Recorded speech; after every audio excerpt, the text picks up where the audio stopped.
Allow me to make one or two unfashionable observations. And you guessed right, Matt Keane is at the centre of all of this. He wants to ban all single-use plastic bags by 2025.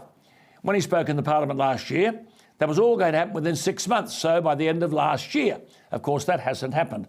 But pardon the pun, this rubbish is amongst the pile that passes undebated through a fairly ignorant New South Wales cabinet.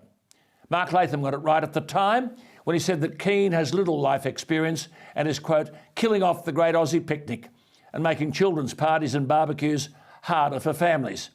As Mark rightly said at the time, this will be an inconvenience for families. Things like plastic plates and cups are often the affordable option. Well, let me add another inconvenient truth. The University of Pennsylvania Law School authored a study which raised real concerns about harmful bacteria in reusable grocery bags, as opposed to plastic bags.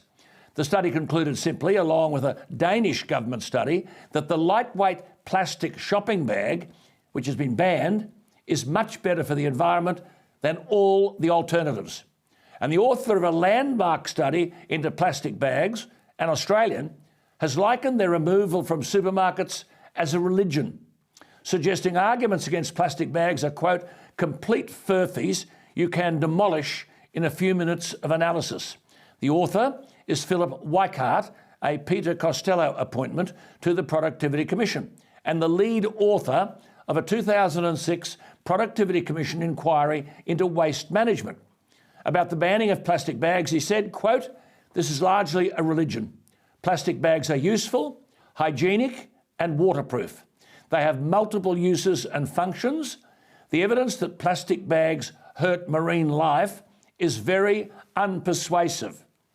He said, and I quote, the Productivity Commission in 2006 concluded plastic bags take up little landfill space and their inert characteristics can actually help to reduce a landfill's potential for adverse environmental impacts.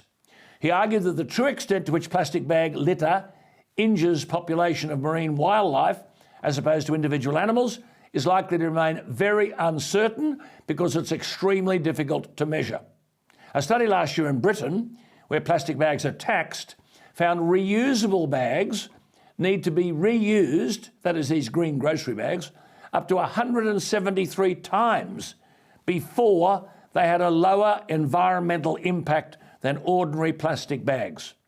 And a University of Pennsylvania study in 2012 found that a San Francisco 2007 plastic bag ban killed people because reusable bags increased shoppers' exposure to harmful bacteria that can infect them. As the Professor of International Economics at RMIT University, Sinclair Davidson, has argued, all up, this is a virtue signalling policy, unquote. It is indeed. Matt Keane and co. reading from the Bible of green religion and seeking to impose their views on others.